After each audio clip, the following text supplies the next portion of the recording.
107,9 Radio Komunitas KKFM. Kembali lagi hadir bersama 107,9 KKFM, The Spirit of Campus Station. Halo, assalamualaikum warahmatullahi wabarakatuh. Balikan lagi barengan Izamkan di sini ya. Yang pastinya kita nanti bakalan bersama sampai nanti jam 3 sore ya. Buat sahib kampus semuanya yang pengen gabungan barengan Izamkan di sini, bisa langsung aja di 085 745 552 500 atau kalian bisa streaming di www.iayankediri.ac.id. Nah, nanti di segmen kedua kita bakalan talk show barengan dengan Ibu Hajuningsih, melanjutkan dari talk show yang kemarin membahas seputar pelecehan dan kekerasan seksual. Oke, makanya stay tune terus di 107,9 KKFM karena kita nanti bakalan ketemu di segmen kedua, oke? Ya, assalamualaikum warahmatullahi wabarakatuh. Oke, waalaikumsalam. Salam sohib kampus. Kita berjumpa lagi di ruang gender bersama PSGA. Oke. Ya, Pusat Studi Gender IAIN Kediri. Ya. Kali ini kita akan tetap membahas daripada pelecehan seksual di PTKIN. Mungkin itu dulu yang kami sampaikan ya, sebagai pembuka acara. Oke, sebelumnya Bu ya, saya mau tanya nih. Yeah. Nah, di sini kan kita kok nggak tahu ya, ada beberapa bentuk dari kekerasan seksual. Nah, bentuk-bentuk dari kekerasan seksual itu apa saja ya Bu kira-kira? Mungkin saya pernah nyinggung ini ya, yeah. Sebelumnya bahwa kita kekerasan lagi. Seksual itu bisa berbentuk verbal, ya, bisa berbentuk sikap, ya. Bisa berbentuk tindakan, ya. Yang paling ringan saja, yang paling ringan yang selama ini sering terjadi dan itu tidak kita sadari sebagai sebuah bentuk pelecehan seksual. Misalnya ketika ada mahasiswi, ya, kita berbicara tentang mahasiswi ya, kita ada mahasiswi berjalan gitu, terus kemudian ada sekerombolan mahasiswa terus siul itu sudah termasuk bagian daripada pelecehan seksual. Itu yang paling ringan ya. Kemudian misalnya colak-colek ya, mencolek pipi, mencolek bagian tubuh apa saja lah. Itu juga bagian daripada pelecehan seksual. Kemudian dari kata-kata, dari chatting ya. Kalau itu sudah menyinggung masalah tentang harga diri perempuan, nah, itu sudah termasuk pelecehan seksual. Jadi kategori pelecehan seksual itu sangat luas, ya. Oke. Tadi kan Bu Haju juga menyinggung mengenai gender ya, perempuan kan. Iya. Berarti ada nggak sih kayak kekerasan seksual atau pelecehan seksual itu yang terjadi pada kelompok laki-laki gitu loh? Bisa ya. Bisa. Jadi sekali. Gender itu tidak melulu perempuan ya. Saya kemarin sudah jelaskan bahwa gender itu mengenai dua jenis kelompok, laki-laki dan perempuan. Ketika pelecehan seksual itu terjadi kepada perempuan, itu bisa saja pelecehan itu terjadi pada laki-laki gitu. Namun karena selama ini ada semacam dominasi kuasa itu pada laki-laki, sehingga pelecehan seksual itu sering kali terjadi pada perempuan. Sehingga korban pelecehan seksual itu seringkali adalah perempuan, tetapi tidak menutup kemungkinan bahwa pelecehan seksual juga bisa terjadi pada laki-laki. Gitu. Satu lagi ya Bu ya. Pelecehan seksual. Kalau seumpama si korban atau perempuan ya itu tidak merasakan dilecehkan, tapi padahal kan tadi sudah termasuk tindakan pelecehan, itu apa juga masih disebut sebagai pelecehan Bu? Ya mungkin ya, karena ini karena itu selama ini pola pergaulan laki-laki dan perempuan kalau di sekitar kita itu seringkali didominasi laki-laki ya, sehingga kadang-kadang perempuan itu diperlakukan ya tidak adil, itu tidak merasakan, dianggap itu adalah suatu hal yang biasa, suatu hal yang wajar, sehingga tidak dipersoalkan. Padahal itu kalau kita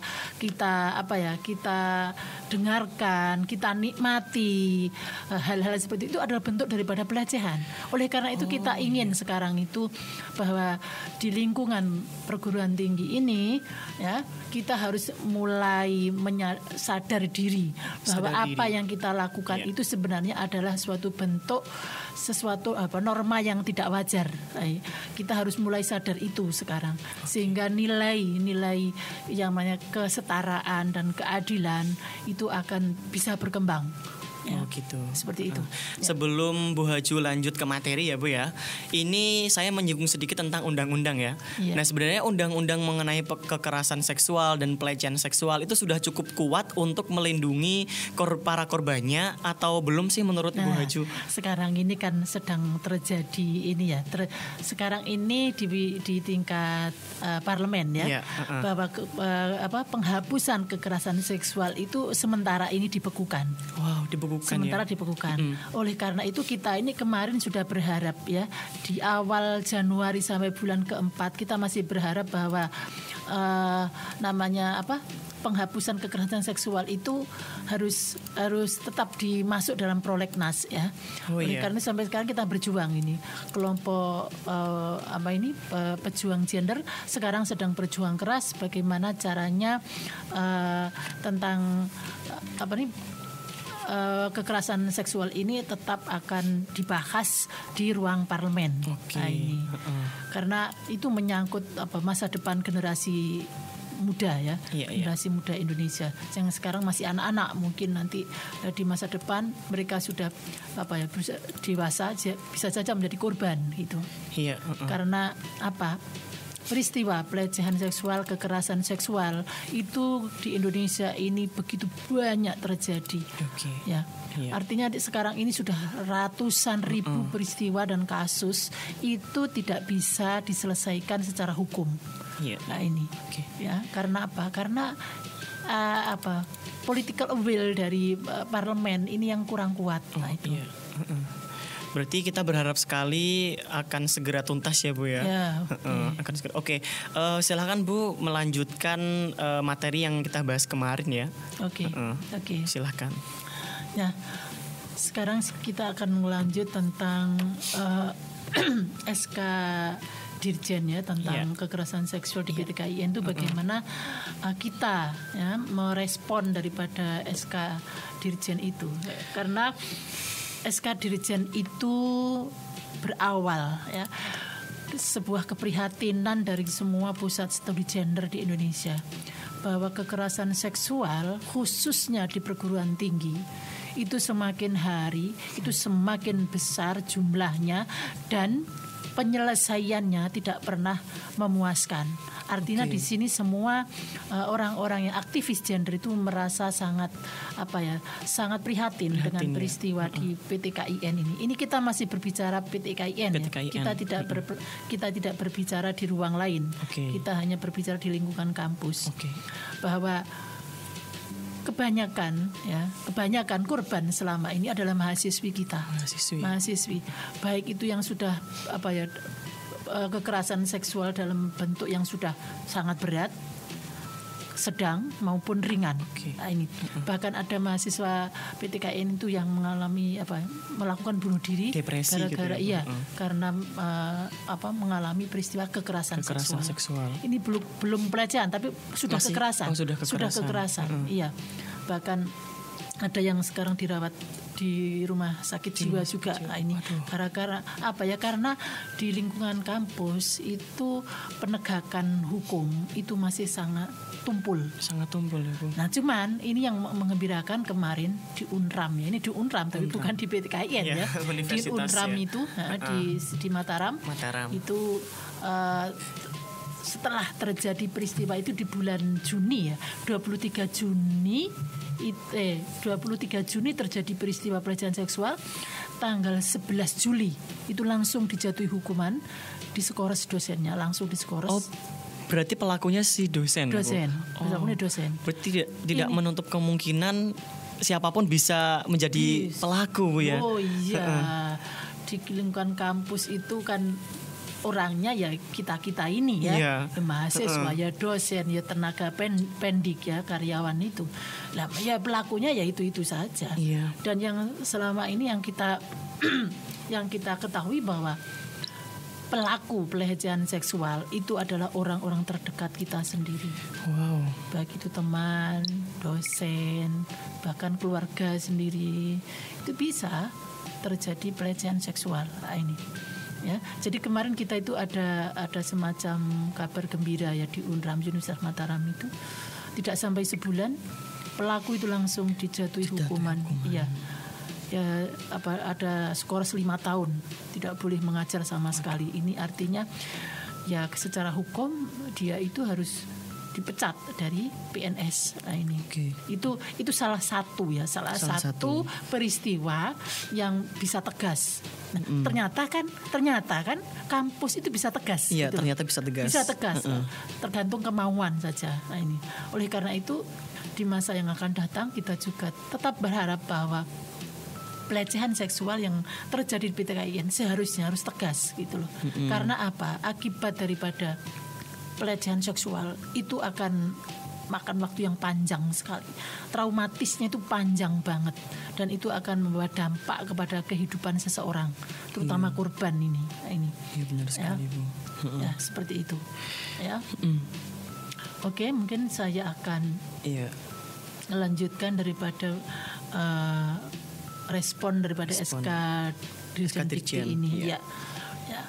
Bahwa ketika semua kepala PSGA se-Indonesia ini membuat semacam tekanan moral ya kepada Kemenak, terutama kepada kementerian ya, Pak Menteri, itu kemudian 2 bulan 3 bulan berikutnya setelah kita mendeklarasikan itu ya, kita menerima SK Dirjen Dikti ini. Nah, cuman SK Dirjen Dikti itu tidak langsung bisa diaplikasikan di PTKIN. Nah, untuk bisa menjadi sebuah produk hukum SK Dirjen ini harus melalui tahapan lagi, bahwa di lingkungan PTKIN kalau di IAIN Kediri ini harus ada yang namanya SOP ya. SOP. Iya. Nah, SOP itu ya nanti yang meng-SK-kan rektor. Namun berasal dari PSGA. Nah, sekarang PSGA ini sedang proses ya. Sedang proses menggodok bagaimana membuat SOP ini. Dan karena di PSGA itu tidak memiliki tidak memiliki staf.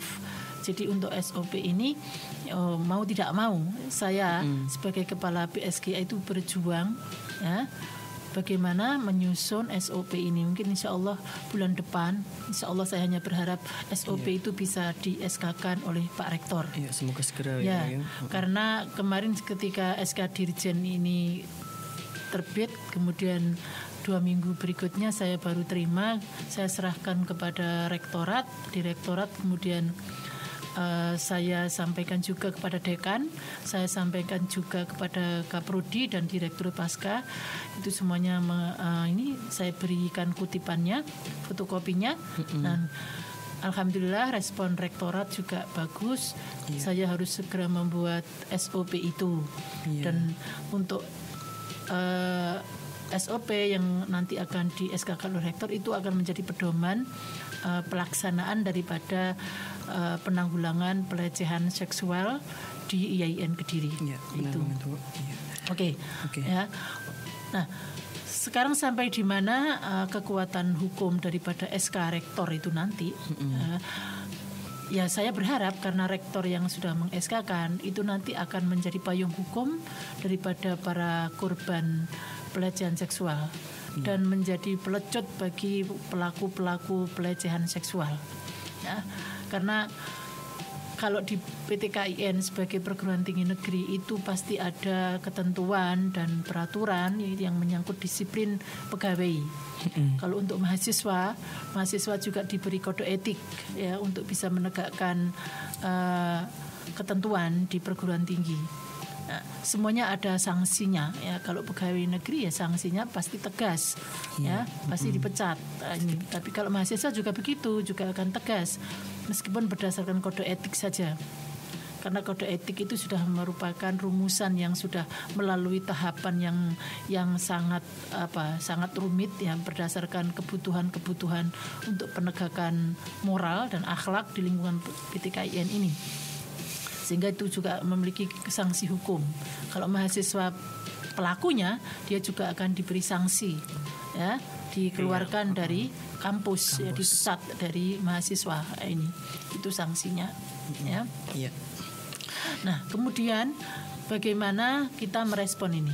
Ya, kalau kita melakukan audien kepada rektorat, kepada dekan, dan saya juga sudah pernah menyampaikan kepada UKM advokasi ya, bahwa di PSGA itu secara struktural memang berada di bawah kepemimpinan LP2M, tetapi sebenarnya PSGA itu secara struktur organisasi itu juga memiliki keterkaitan langsung dengan Kemenak Pusat Jakarta, sehingga program yang ada di pusat itu diterjemahkan ke dalam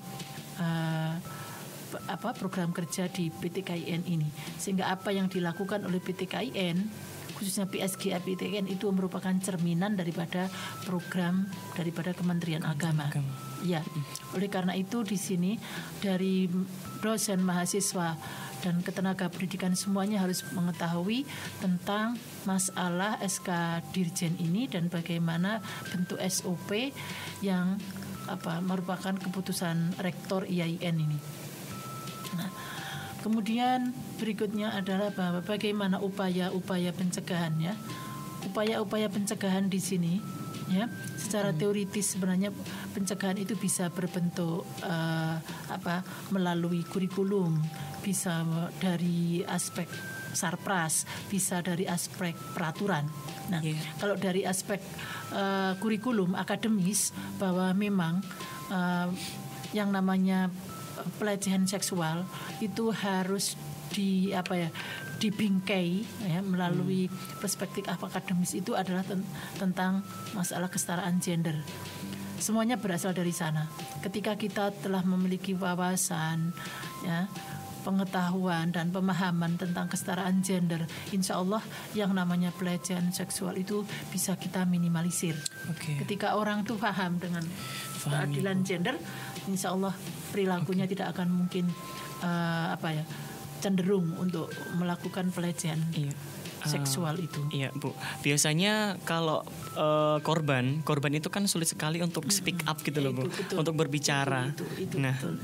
Karena kan biasanya menyangkut dengan nama baik dan privacy juga. Ya, oleh karena itu PSGA mencoba untuk membuka diri ya.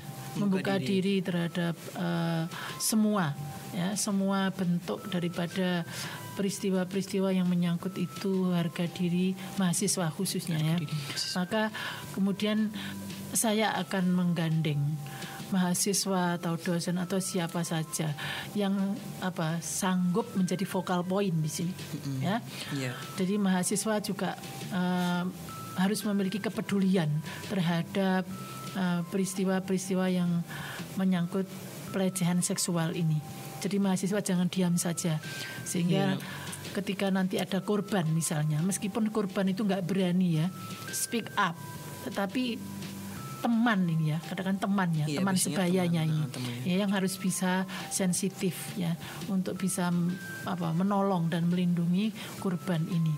Oleh karena itu semakin banyak focal point yang ada di PTKIN itu semakin baik ya, sehingga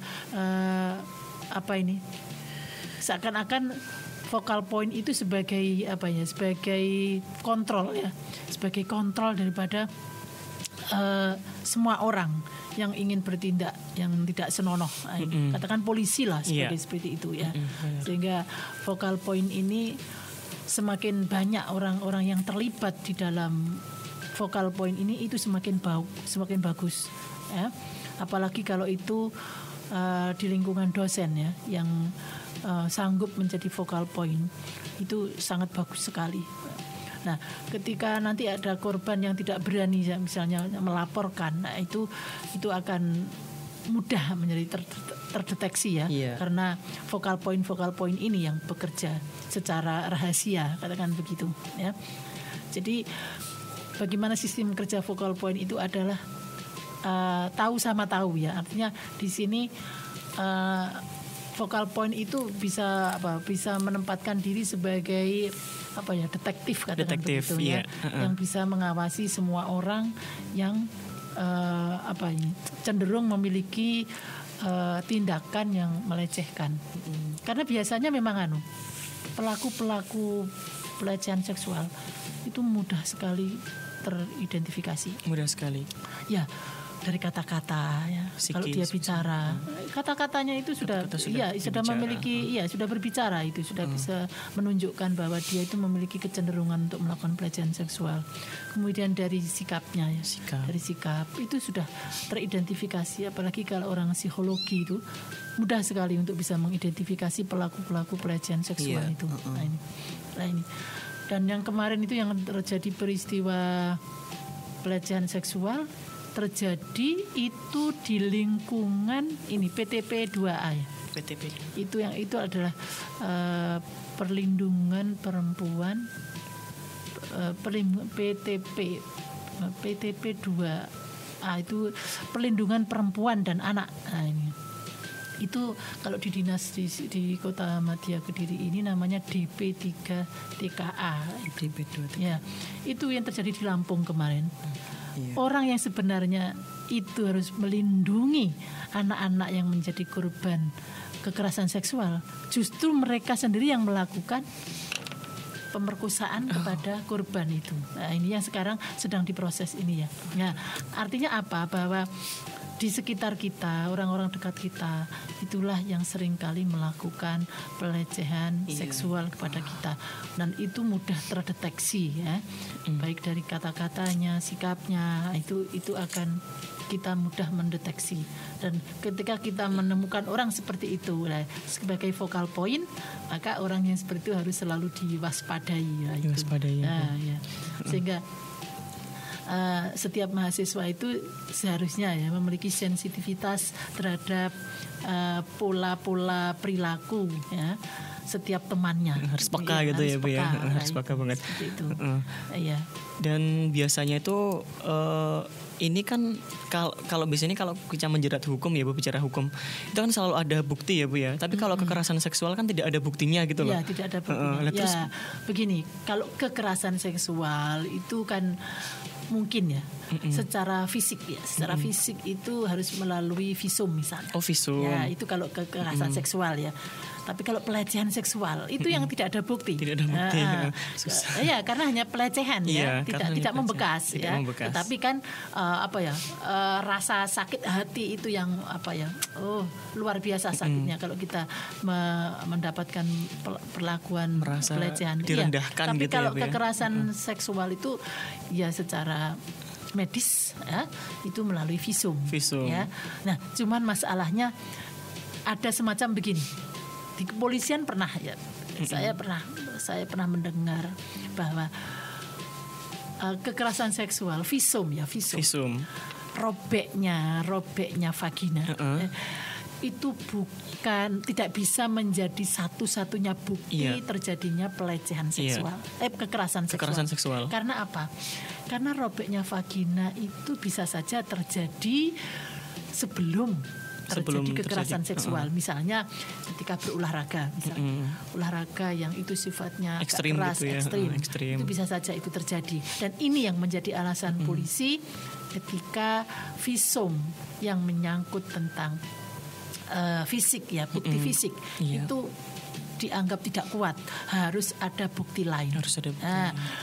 Bukti lain selama ini yang menjadi korban kekerasan seksual itu kadang-kadang karena peristiwa kekerasan seksual itu tidak langsung dilaporkan, sehingga bekas-bekas kekerasan seksual itu bisa saja sudah hilang. Bisa hilang gitu. Misalnya tentang sperma misalnya.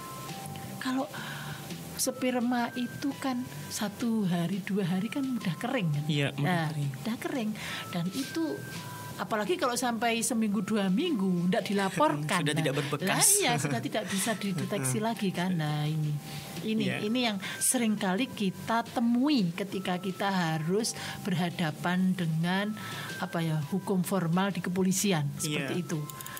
Ya.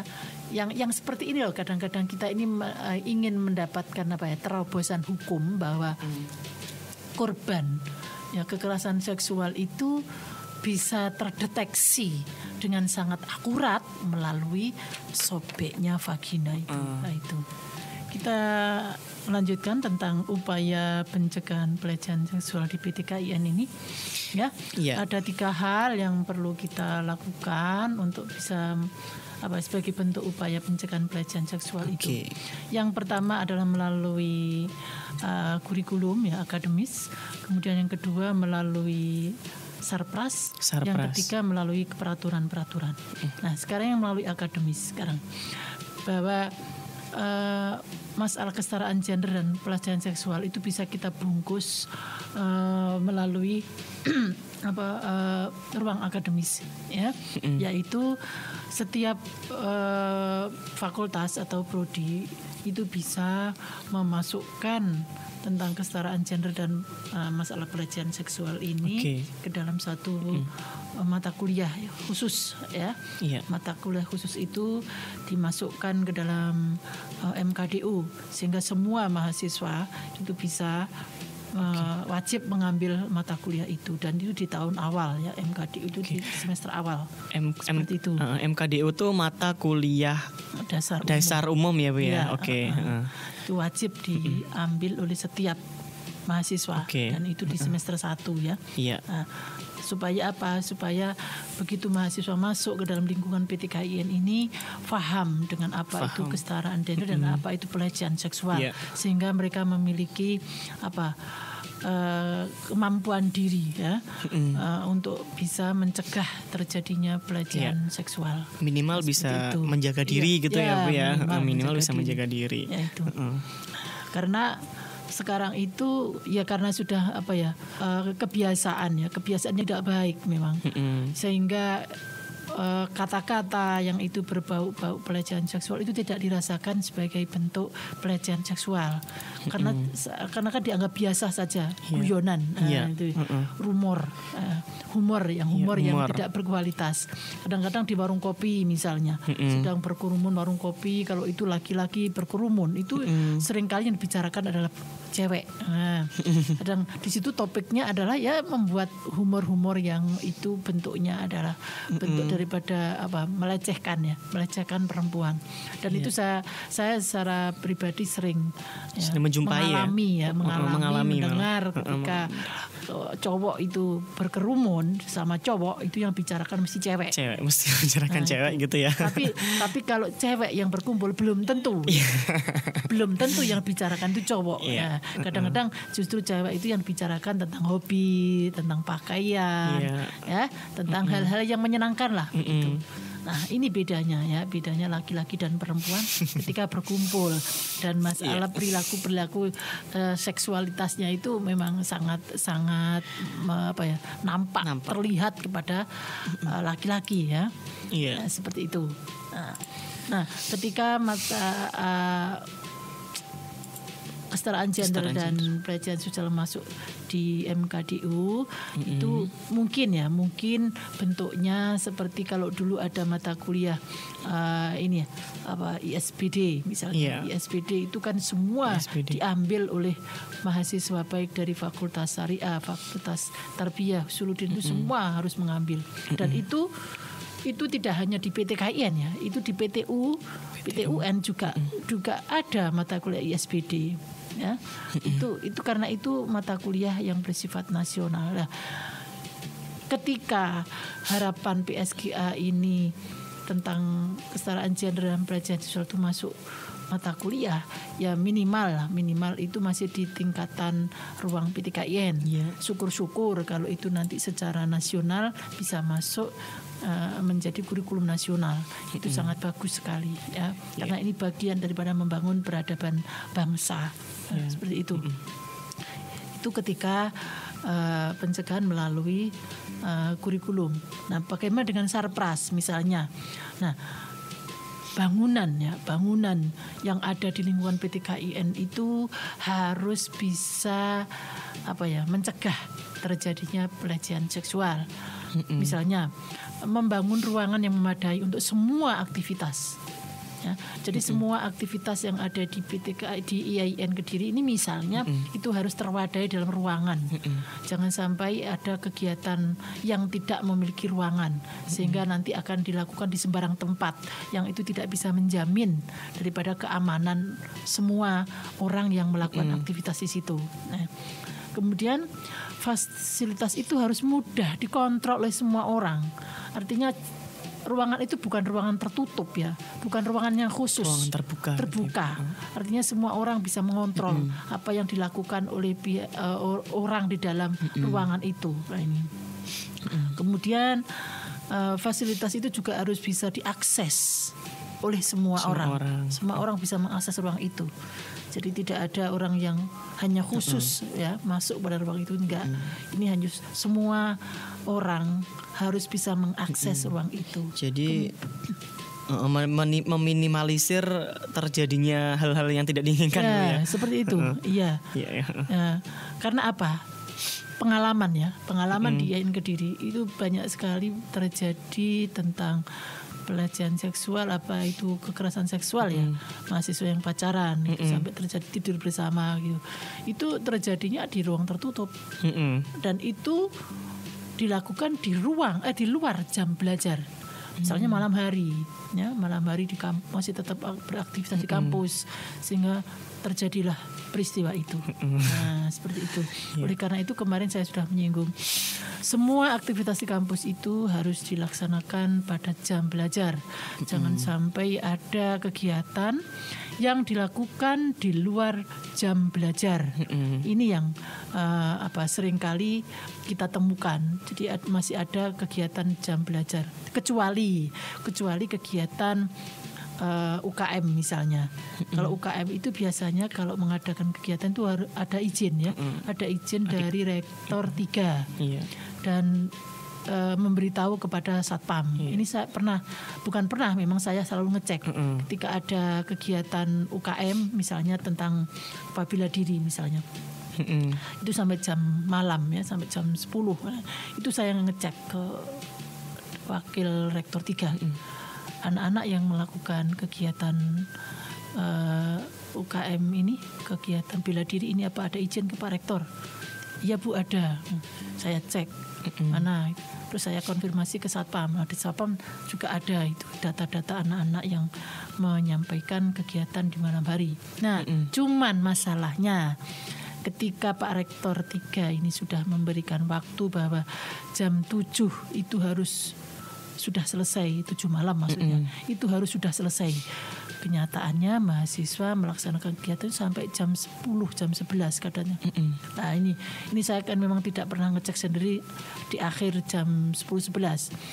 Saya kalau ngelihat hanya di sore ya, sore hari jam 7 itu saya lihat mesti ada. Tapi kalau sampai berjalan sampai jam 10 dan 11 itu saya tidak pernah ngecek. Artinya bahwa itu informasi dari Pak Satpam. Nah ini alasan mahasiswa yaitu karena sudah berizin. Nah, oleh karena itu sekarang kalau mahasiswa ingin juga menertibkan kampus ini, mahasiswa juga harus memiliki rasa tanggung jawab terhadap keamanan kampus ini melalui kegiatan yang dilaksanakan. Nah, kalau kegiatan itu maksimal waktunya sampai jam 7, ya harus jam 7 itu ditaati, gitu loh. Jadi jangan hanya mahasiswa itu menuntut ketertiban itu hanya dari pihak pimpinan saja, tetapi mahasiswa tidak bisa mentaati ketentuan itu. Oleh karena itu ini tanggung jawab kita bersama. Marilah kita bersama-sama antara pimpinan, dosen, mahasiswa, dan karyawan itu menciptakan ketertiban di kampus kita untuk menjaga citra kampus kita itu sebagai lembaga pendidikan Islam. Itu yang harus kita jaga. Iya, benar sekali. Ya, kalau kita ini menuntut saja tetapi kita tidak mau peduli dengan ketertiban atau ketentuan itu sendiri, ya apa gunanya? Sama aja bohong nggak ya, Bu, bisa, nggak bisa kita hanya menuntut orang lain sementara kita sendiri tidak peduli dengan itu. Nah itu, padahal mahasiswa juga sering mengeluhkan bahwa kampus kita ini kalau ada pelanggaran kok gak segera diatasi atau kok dibiarkan. Nah sekarang kalau mahasiswa menuntut bahwa setiap pelaku pelanggaran itu harus diberi sanksi, maka kita sendiri juga harus tegas untuk bisa mentaati peraturan itu loh. Supaya kita tidak dijadikan dianggap disebut sebagai pecundang kan begitu ya. Kalau kita ini hanya menuntut saja itu adalah sikap pecundang. Nah, itu kalau kita menuntut berarti kita juga harus memulai dari diri kita sendiri ini, mentertibkan diri kita. Kalau semua mahasiswa memiliki kemauan untuk mentertibkan diri sendiri, insya Allah kampus kita akan menjadi lebih baik. Gitu loh. Kita ini sebagai kampus negeri paling tidak harus menjadi percontohan dari kampus lain di IAIN Kediri ini. Itu kita satu-satunya perguruan tinggi negeri, marilah kita ciptakan citra terbaik untuk perguruan tinggi negeri kita yang Islam ini itu. Ya, seperti itu kemauan kita. Iya. Kemudian dari segi ketentuan misalnya bagaimana kita ini membuat peraturan yang berlaku untuk mahasiswa, yang berlaku untuk dosen, yang berlaku untuk karyawan. Ya, dan itu memiliki sanksi yang tegas itu, ya, sehingga kita semua ini menyadari bahwa kita semua bertanggung jawab untuk bisa mencegah terjadinya pelecehan seksual itu. Nah seperti itu dari upaya yang seharusnya kita lakukan untuk bisa menciptakan kampus yang bebas dari pelecehan seksual. Nah, seperti itu. Ya.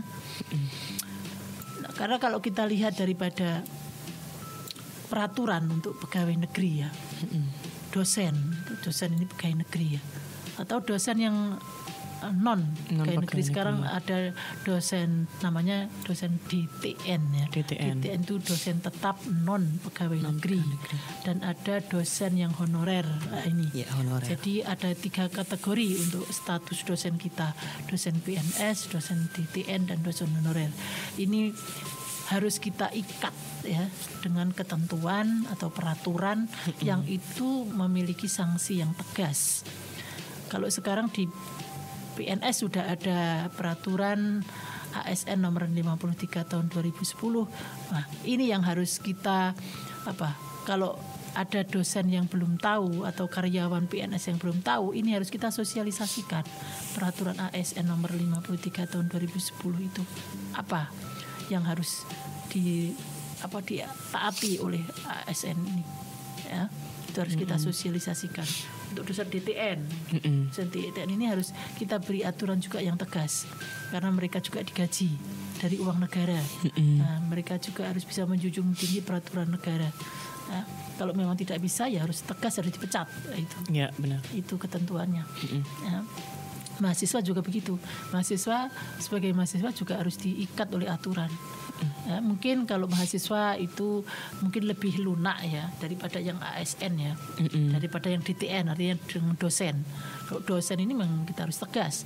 Kalau yang mahasiswa ini perlu ada pendekatan pendidikan ya, harus ada misalnya ketika dia menjadi pelaku itu harus ada peringatan, ya, peringatan dipanggil misalnya di ruang, kemudian nanti kita kita pertemukan dengan korbannya, harus minta maaf misalnya, itu harus diislahkan, istilahnya, ya, perdamaian, ya, jangan sampai ada mengulangi kembali tindakan itu.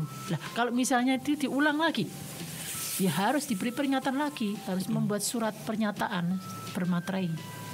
Nah itu, ya, surat pernyataan bermaterai itu sudah mengandung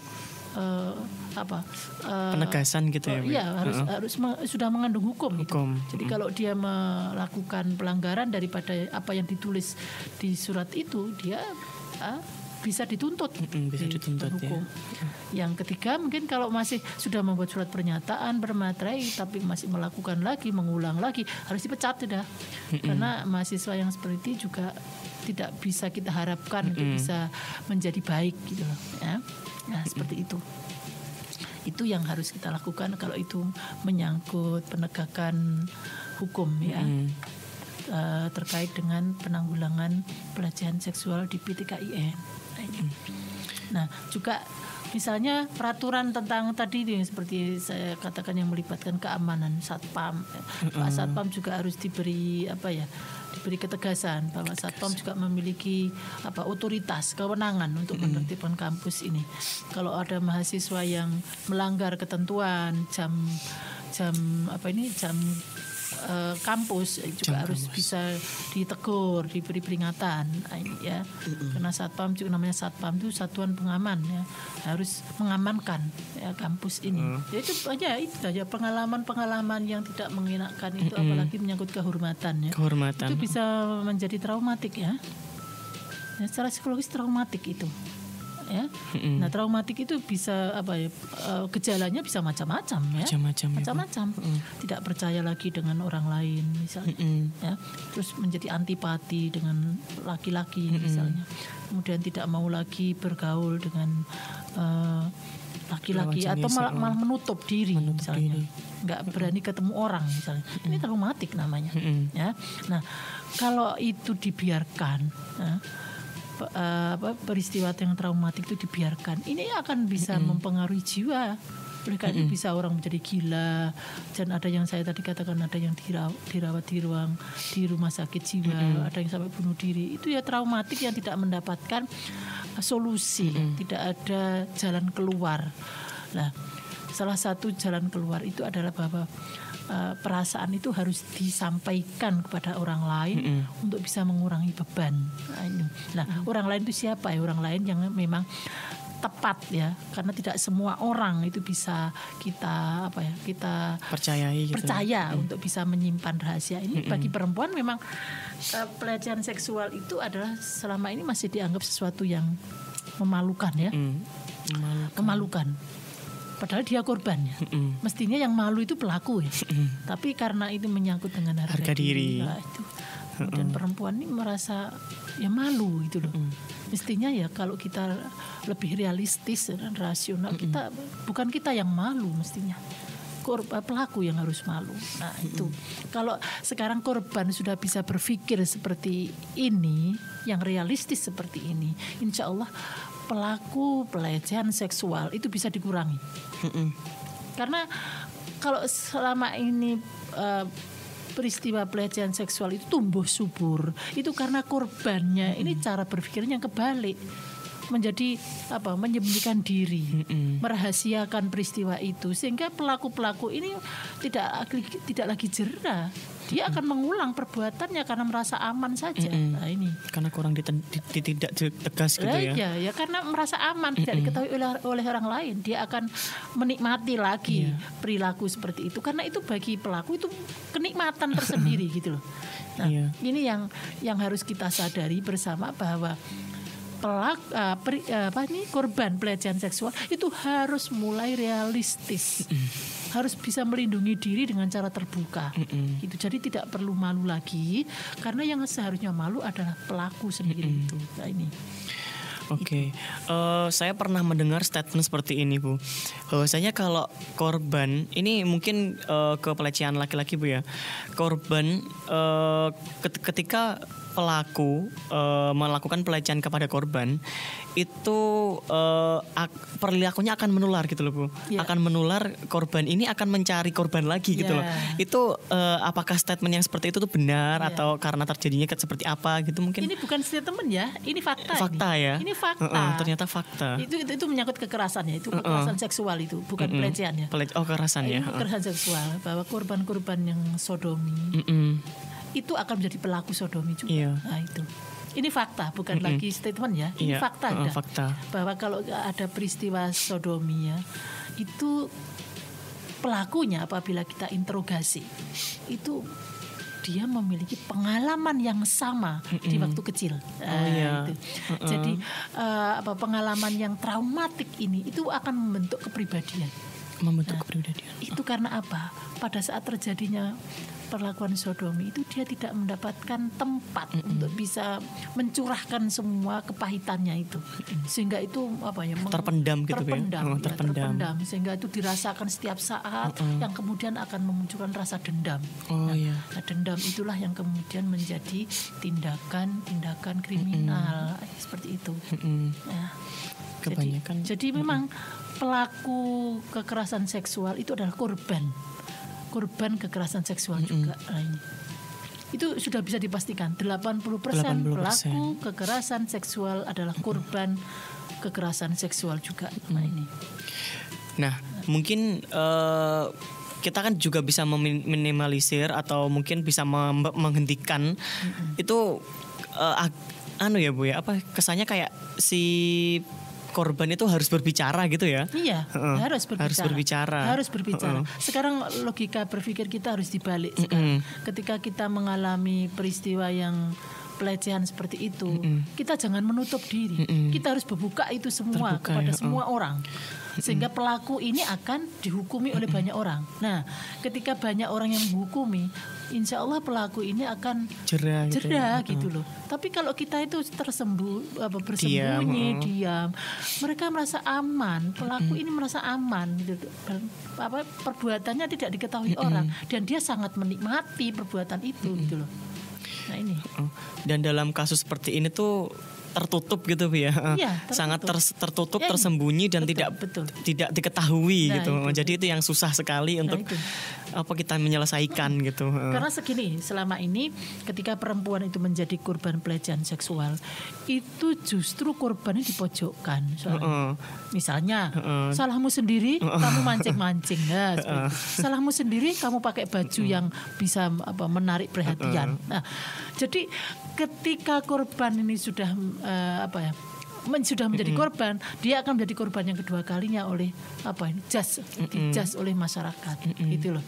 Ini yang kadang-kadang masyarakat juga harus tahu gitu. Ya, harus paham bahwa yang namanya pelecehan seksual itu bukan karena misalnya bajunya yang minimalis atau karena sikap perempuan yang istilahnya kayak endel gitu ya. Gitu. Bukan itu. Ya. Tidak semua pelecehan seksual itu disebabkan oleh endel-endelnya perempuan, enggak. Ya memang karena tabiat laki-laki. Itu loh. Ya, gitu. Ya itu kenapa sekarang itu perempuan menjadi korban itu kemudian diam, ya, menyembunyikan. Itu karena dia akan yakin bahwa dia akan disalahkan oleh orang lain. Nah itu. Nah ini mulai sekarang lah, marilah kita ini membalikkan logika open minded gitulah. Iya, bahwa yang namanya pelecehan seksual itu harus diselesaikan supaya tidak terjadi pengulangan. Nah itu. Karena kalau sudah pengulangan akan menjadi budaya gitu loh. Ini yang sangat menakutkan kalau budaya kita itu budaya melecehkan. Nah, itu. Kalau kita berbicara kampus di Kediri aja Bu ya. Di Kediri mungkin tingkat pelecehan seksualnya dari tahun ke tahun itu menurun apa semakin meningkat Bu? Sebenarnya begini ya. Fenomena yang kita lihat ya, di IAIN saja ya. Di IAIN aja. Bicara di luar. Ini seperti fenomena gunung es sebenarnya. Gunung es tidak terlihat gitu ya. Tidak terlihat. Yang muncul itu hanya beberapa. Nah, kenapa demikian? Karena ya korban ini tadi seperti saya katakan tadi itu menyembunyikan diri. Ini yang kemudian pelaku pelecehan seksual itu semakin hari semakin menjadi-jadi gitu loh. Dan kalau yang sudah terungkap ya, yang sudah terlapor istilahnya, itu pelakunya ya itu tidak sekali dua kali melakukan itu gitu. Ternyata sudah berkali-kali gitu loh. Ketika dilaporkan itu ternyata dia ini si A ini misalnya itu sudah berulang kali dan korbannya baru bermunculan ketika satu lapor, yang lain ikut lapor gitu loh. Bahkan kemarin juga ya siapa? Ya ada teman kita di sini ya. Ya Monik ya. Waduh Bu, itu saya mengalami itu sejak semester 1 itu. Artinya begini, bukan hanya saya tapi satu kelas itu hampir semuanya Bu gitu. Maksudnya, oh iya pelakunya satu orang itu. Loh, Masya Allah. Dan itu setiap kali masuk mesti Bu itu. Loh, masa begitu? Iya Bu. Nah kenapa waktu itu kok nggak ngomong? Ya kita takut Bu, takut nanti nilainya di nilai mata kuliah saya akan berpengaruh ke situ loh itu. Hampir semua Bu itu. Ya pokoknya kelas-kelas yang ada beliaunya itu merasakan itu semua. Iya. Ya Allah. Dan terus gimana kok sampai sekian lama didiamkan? Ya itu kita takut Bu. Nah ini ya seperti itu loh. Ya seperti teman kita seperti ini nih. Hampir semua itu dialami oleh perempuan ketika mendapatkan perlakuan. Itu. Ya, itu. Jadi artinya peristiwa yang dia alami itu artinya tidak spesifik dia ya dia sendiri, tapi itu semua kelas. Lah itu loh. Semua kelas mengalami. Tapi mungkin dengan bahasa yang beda-beda ya, dengan bahasa yang beda-beda yang didapatkan itu. Tapi pengalamannya sama gitu. Nah itu terus pernah juga ini dari mahasiswa, pelakunya mahasiswa ini. Satu kebetulan itu kelas yang saya ajar gitu. Dia bilang, saya suka Bu kalau dia nggak masuk itu. Nah kenapa gitu? Ya dia itu lah Bu nggak nginakkan hati gitu. Gimana? Ya pokoknya dia itu pokoknya kayak jago-jago sendiri gitu loh Bu. Maksudmu apa gitu? Ya pokoknya ya gitulah Bu, laki-laki seperti itu. Gitu. Ya Allah gitu. Gitu tuh laporkan dan supaya dia juga tidak terus-terusan melakukan hal yang sama kepada temannya, dilaporkan saja. Nanti kita beri peringatan dia gitu. Ya takut Bu gitu. Nah, kalau takut berarti kamu juga ikut berkontribusi untuk melanggengkan kelakuan dia saya gitu. Nah, gimana ya Bu ya? Ya karena kalau yang lapor nanti saya saja, saya nanti diceng dengan dia. Ya satu kelas yang laporkan ya kalau teman-teman mau ya saya suka gitu ya, memang harus dikoordinasikan. Kalau hanya bicara sendiri-sendiri ya nggak bisa lah gitu. Ya harus semua koordinasi gitu. Ini dalam rangka apa? Dalam rangka untuk bisa menghentikan perilaku pelecehan seksual gitu. Nah, seperti itu ya. Dan itu memang kewajiban PSGA ya untuk bisa selalu berusaha untuk mensosialisasikan ini. Paling tidak mahasiswa itu ketika mendapatkan perlakuan itu tahu harus bagaimana itu loh. Ya seperti itu. Iya. Ya.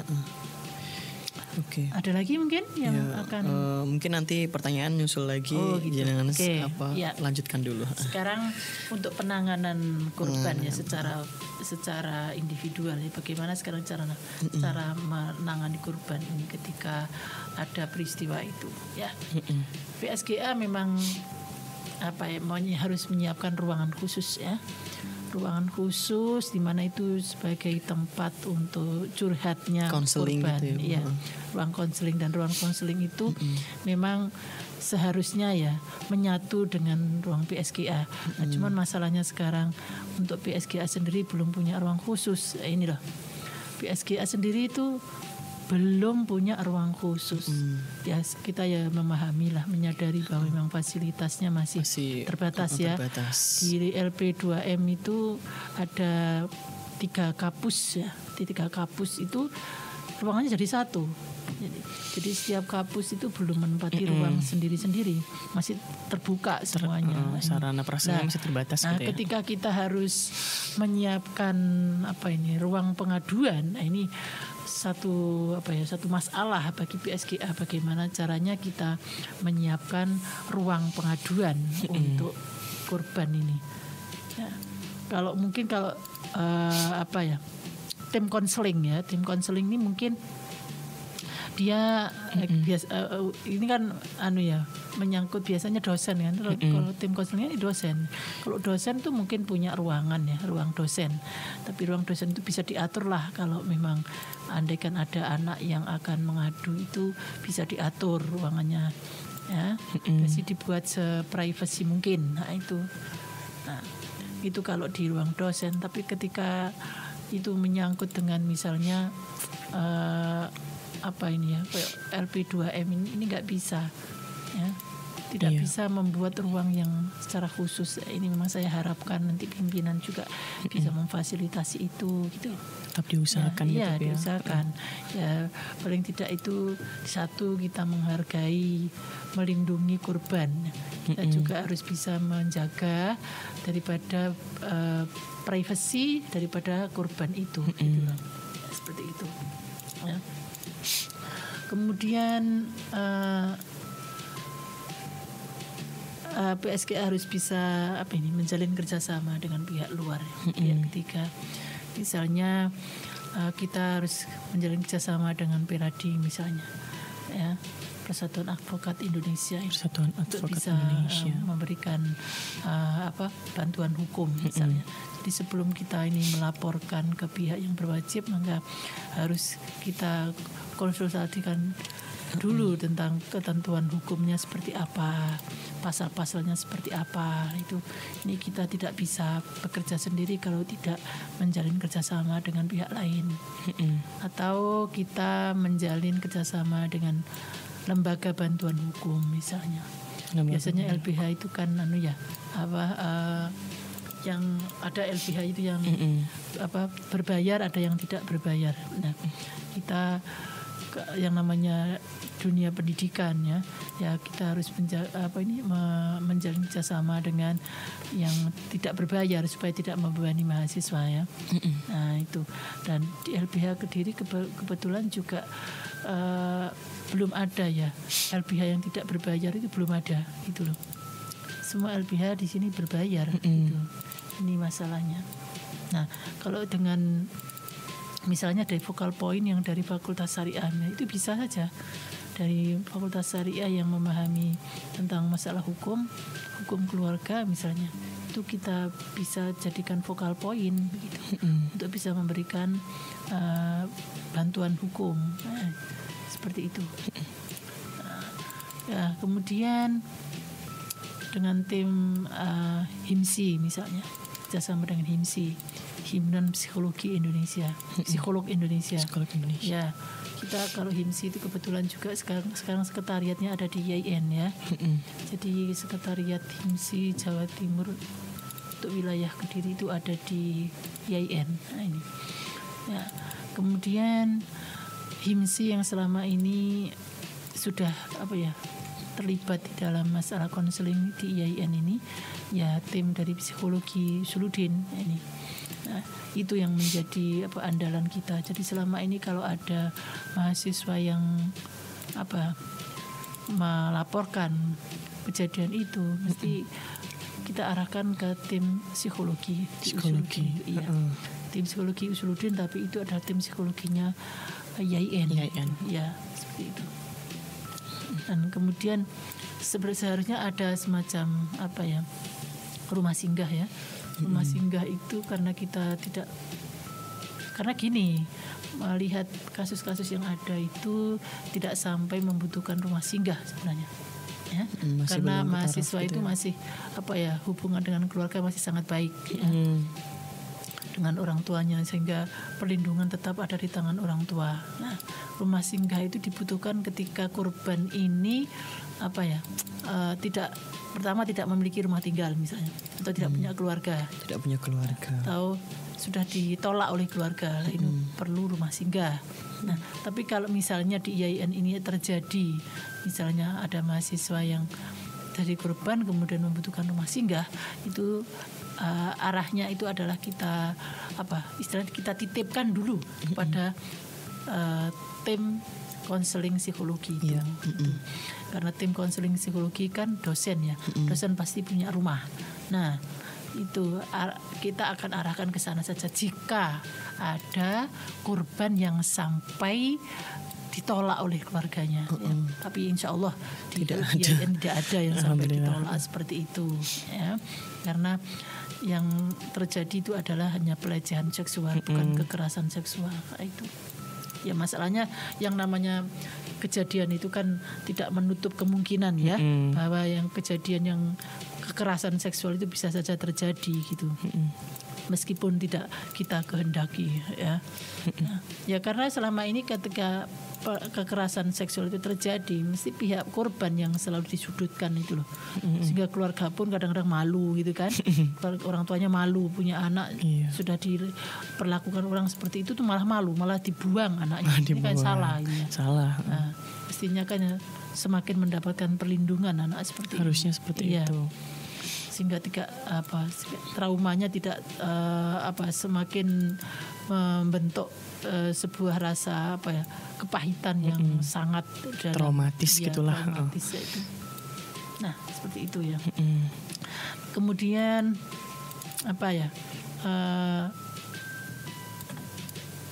masalah konseling ini